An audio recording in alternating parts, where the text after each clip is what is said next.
In this video, I'm looking at appeal decisions relating to extensions under Class A of the permitted development order. The relevant limitation is A1D, where development is not permitted if the enlarged part of the dwelling house would extend beyond a wall which fronts a highway and forms either the principal elevation or a side elevation of the original dwelling house. Here are 5 cases where the appellant wanted to extend forward beyond the principal elevation. The first one is a semi-detached L-shaped property with a front projecting gable. The appellant applied for a lawful development certificate, an LDC, to extend forward to square off the house.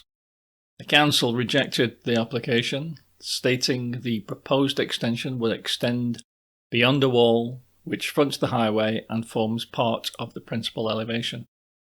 Upon appeal, the inspector agreed and rejected the appeal.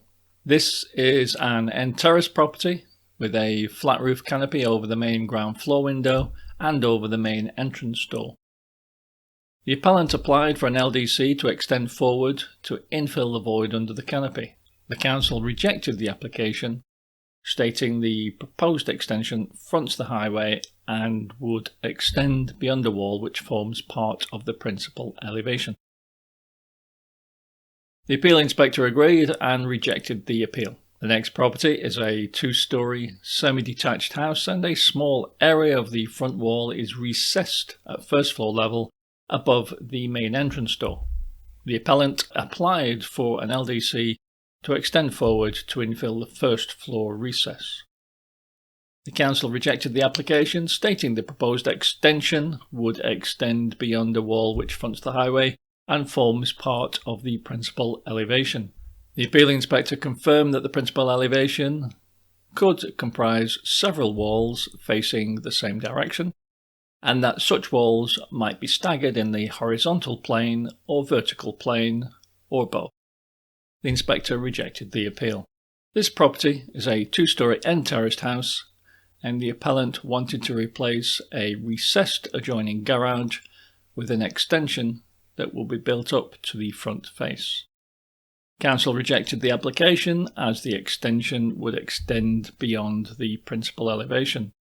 The inspector confirmed the principal elevation included the garage front wall and dismissed the appeal.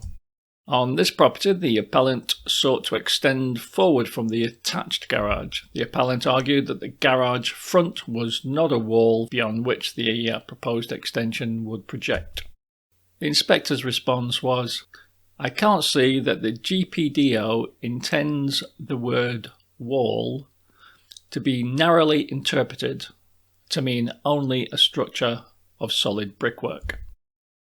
Walls within the context of the GPDO clearly include structures containing windows and doorways. Whilst the area of the garage doorway opening is greater than that occupied by the brickwork to either side of it, the structure overall serves the purpose of a wall by enclosing and protecting the space within the garage and separating the garage from the outside driveway and garden. For these reasons, I do not find this argument persuasive."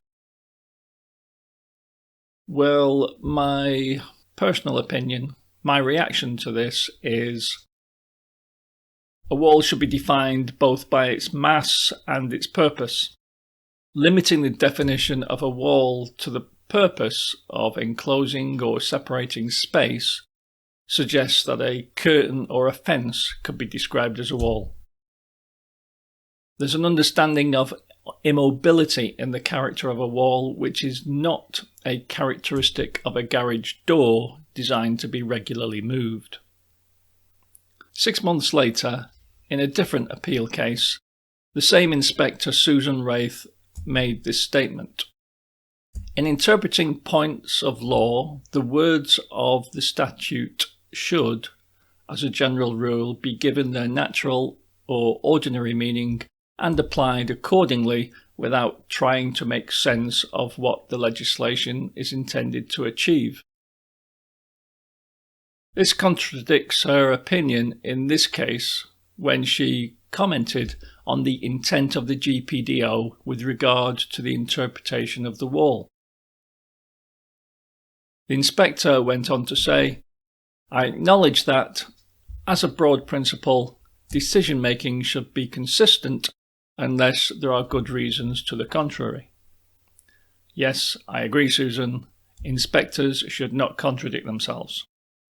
Despite the appeal being dismissed, I'm still not convinced that a garage door is a wall. If you're thinking of pressing the like or subscribe buttons, thank you. Next week, I find out that the position of a new detached garage in the 21st century is dependent on where an 18th century toll keeper's front door was positioned. If you can believe that. Or perhaps you can. Thanks for watching. See you next week.